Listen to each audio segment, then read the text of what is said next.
Nagsimula ang chapter na ito sa isang payapa at maaliwalas na panahon, kung saan makikita nating naghuhukay si Pudong. Tinanong ni Javier si Lloyd kung ano ang ginagawa ni Pudong. At sumagot naman si Lloyd na ito ay naghuhukay para sa gagawin nilang kalsada. Kasama ang mga dating tatamad-tamad nilang sundalo, na ngayon ay mga batak na ang katawan sa pagko-construction. Sinabi rin ng ating bida kung saan ito kumuha ng ideya na paggagayahan niya. At ito ay mula sa Rome, na ang mga kalsada dito ay ganap na magaganda at mamahalin. Na kung saan tinatawag nilang Great Appian Way ang method na ginamit dito.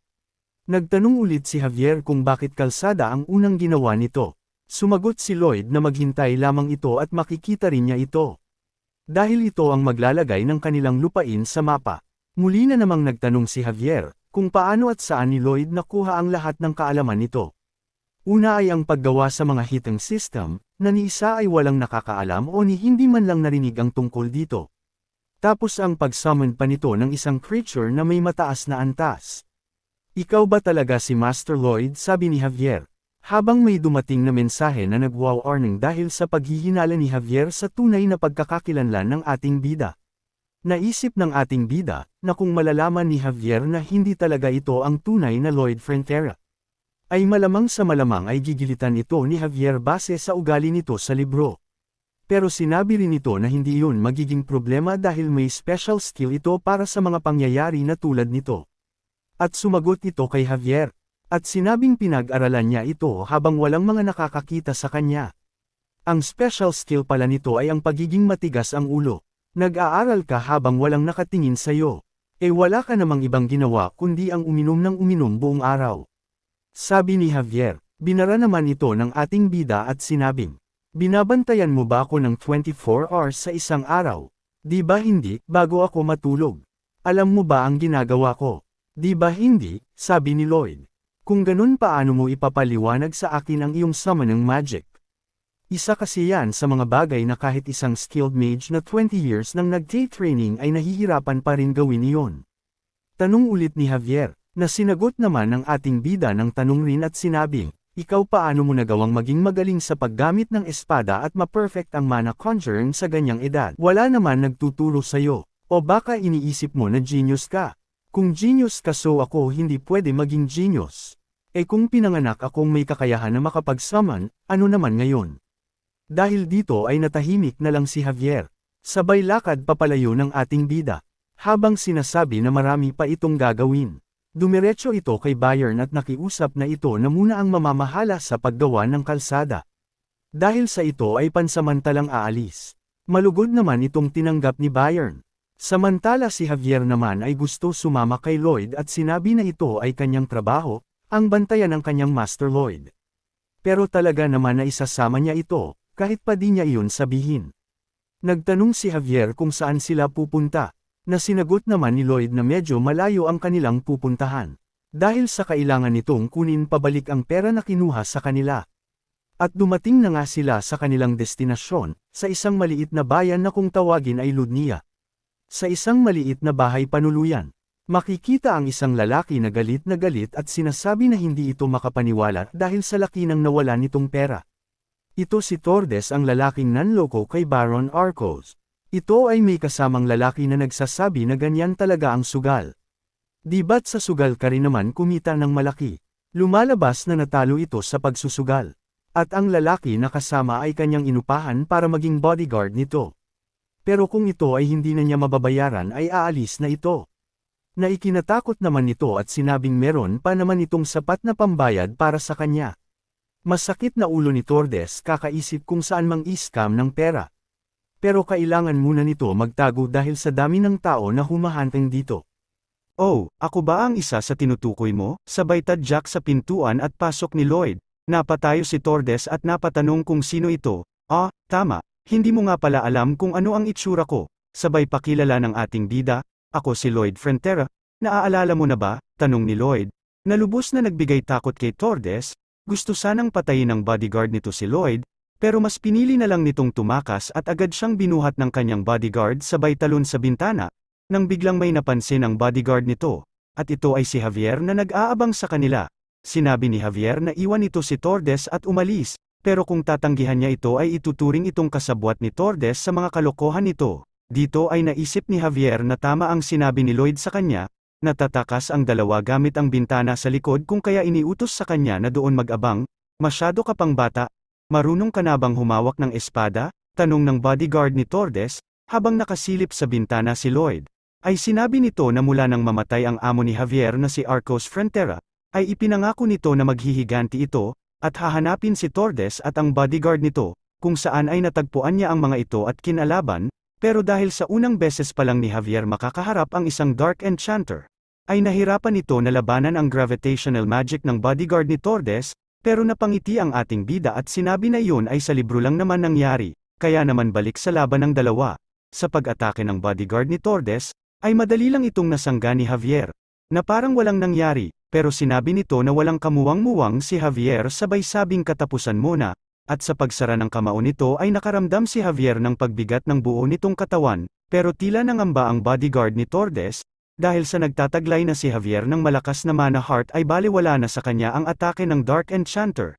Napatanong na lang tuloy si Javier na kung ang magic na ginamit ba sa kanya ay nagdadagdag bigat sa isang tao.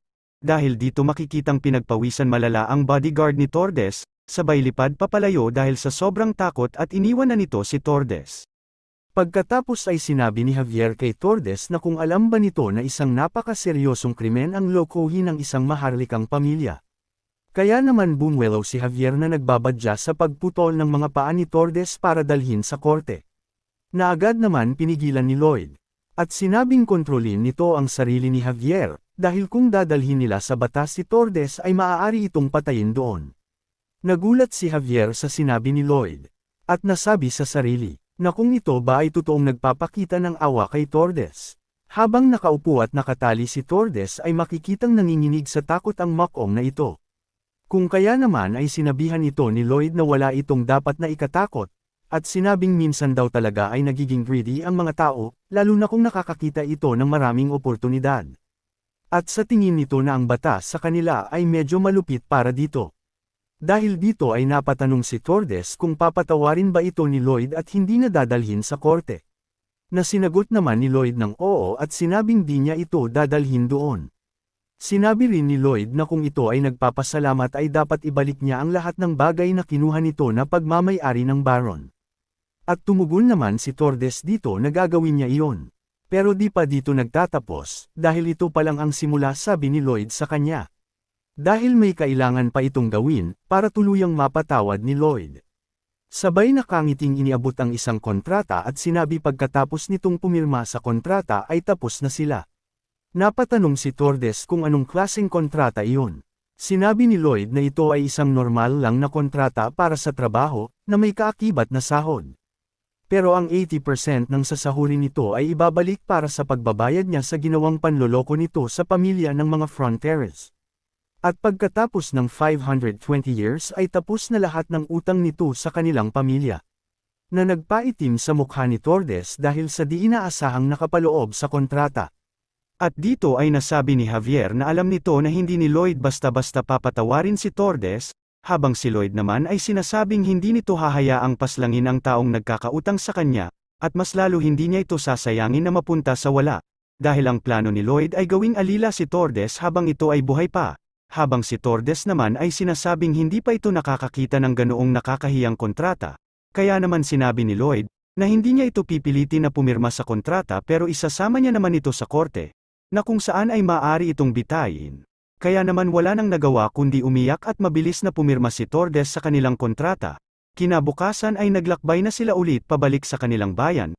Habang nasa paglalakbay ay nasabi ni Javier na dahil sa pera na nakuha nila mula kay Tordes, ay hindi na sila dapat mag-alala sa mga interest ng kanilang mga utang sa dadaang mga buwan, ngunit iba ang plano ni Lloyd, dahil nais nito na gamitin ang pera sa pag-hire ng mas maraming tauhan. Dahil sa kasalukuyan ay mayroon lamang silang 30 na sundalo at ito ay hindi sapat para sa kanilang mga proyektong gagawin, pero nangangamba si Lloyd na baka walang mag-apply na villagers sa kanya, dahil sa pangit na reputasyon ng isang Lloyd Frontera na ikinainis nito. Makalipas ang ilang araw, ay gumawa ito ng signage kung saan sinasabi na sila ay naghahanap ng mga manggagawa, kung saan ang mga mag-apply dito ay makakatanggap ng 20 gold kada linggo. Namangha si Lloyd sa nakita, dahil di nito inakala na marami ang mag-apply sa kanila, at sinabi kay Javier na di ba ayaw sa akin ang mga taong ito. Sumagot si Javier na oo ayaw sa'yo ng mga taong yan, pero dahil sa nagagawa mo sa tamang oras ang mga heating system, tapos nagawa mo pang mahuli ang traidor, at isa pa nagagawa mo rin tumawag ng summon, kaya naman kino-considered ka na nilang isang mapagkakatiwalaan at talentadong nilalang, sabi ni Javier. Oh talaga, dahil lang sa mga nagawa ko na yon. Sabi ni Lloyd, nang biglang nagsalita ang isang villager na nag-a-apply at hinihingi ang kontrata para pirmahan. At ito ay nagpasalamat kay Lloyd at sinabing dahil sa tuwing malamig ang panahon ay nahihirapan ang kanyang mga anak, ngunit ngayong taon, dahil sa mga heating system na ginawa ni Lloyd ay hindi na sila muling mag-aalala sa mga anak nito. Sabi ng villager, mabuti naman kung ganun. Sagot ni Lloyd, habang ang nasa isip naman nito ay ginagawa niya lang ang mga iyon para masatisfied ang sariling kasakiman sa pera. Kaya naman hiyang-hiya ito para sa kanyang sarili. Habang ang villager naman ay may pahabol na sinabi, na ang kanyang mga kamag-anak sa karatig bayan na Laconaland, ay gustong malaman kung tatanggapin ba nito kung sakaling mag-o-order rin sila ng andol. Mabilis naman na sumagot si Lloyd na tatanggapin niya ito pero kakailanganin nilang magbayad ng extra para sa lahat ng gagastusin sa pag-travel nito. Dito ay naisip na ni Javier kung bakit ito gumagawa ng mga kalsada. Sa isang banda naman, habang nakatayo sa isang mataas na lugar, ay sinabi ng ating bida na sa lalong madaling panahon, ang bundok na kanilang tinatayuan ay magiging hubot-hubad. Na hindi naman naintindihan ni Javier ang ibig sabihin nito. Kaya ipinaliwanag ni Lloyd na ang andol ay nangangailangan ng maraming kahoy, na kung saan ang mga puno sa bundok na iyon ay hindi magiging sapat para sa mga andol. Sandali lang, alam mo na ganito ang mangyayari, pero ipinagpatuloy mo pa rin. Kaya naman sinabi ni Lloyd na ito ang tunay na dahilan kung bakit siya gumagawa ng kalsada. Dahil ang dulo ng kalsadang ito ay ang pagmiminahan nila para sa black coal, na maaari nilang ipagbili sa mataas na halaga. Dahil sa isa ito sa magagamit para sa andol. Habang si Javier naman ay sinabi sa sarili na napakatuso ng kanyang master. Alam ni Lloyd ang iniisip ni Javier kaya naman sinabi nito, na kung hindi niya ito gagawin ay sa tingin ba ni Javier ay makakabayad sila ng kanilang mga utang. Alam ko na ito ang pinakamagandang solusyon sa ngayon pero, marami na ang nagdaang pinuno na subukan itong gawin, pero lagi itong nagko-collapse dahil sa mahina ang mga bato-bato dito. Sabi ni Javier, na sinagot naman ni Lloyd na confident ito na kaya niya itong gawan ng paraan.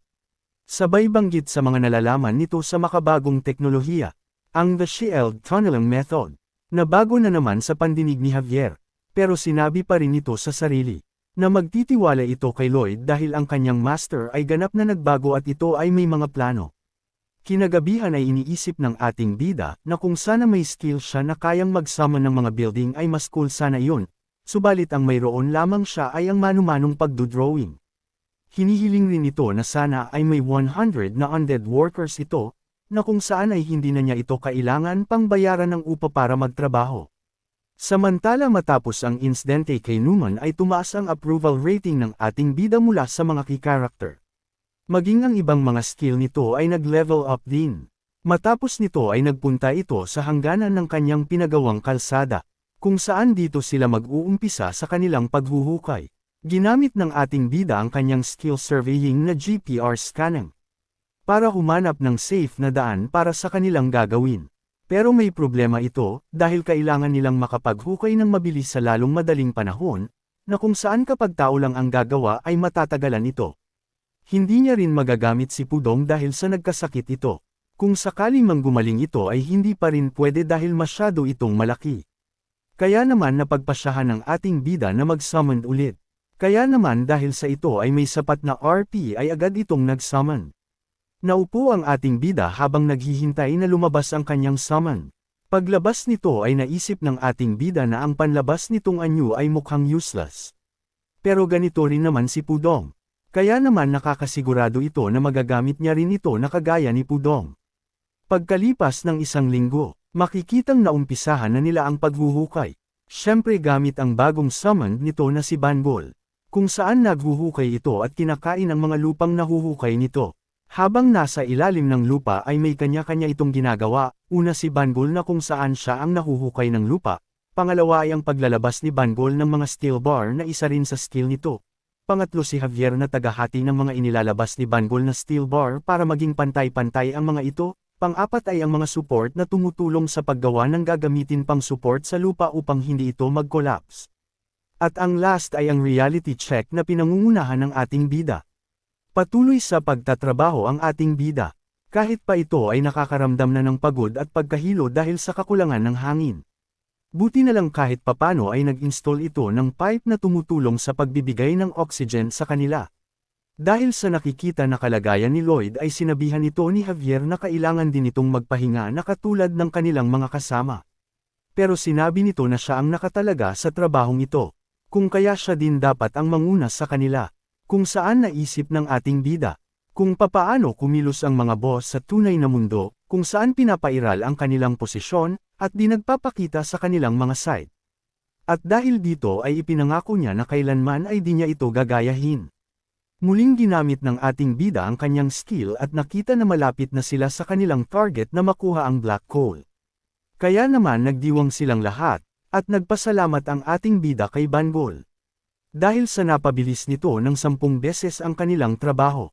Ngunit naputol ang kanilang kasiyahan, nang biglang makarinig ang mga ito ng tunog na nagmumula sa kinaroroonan ng black coal. Dahil dito ay ginamit ulit ni Lloyd ang kanyang GPR scanning.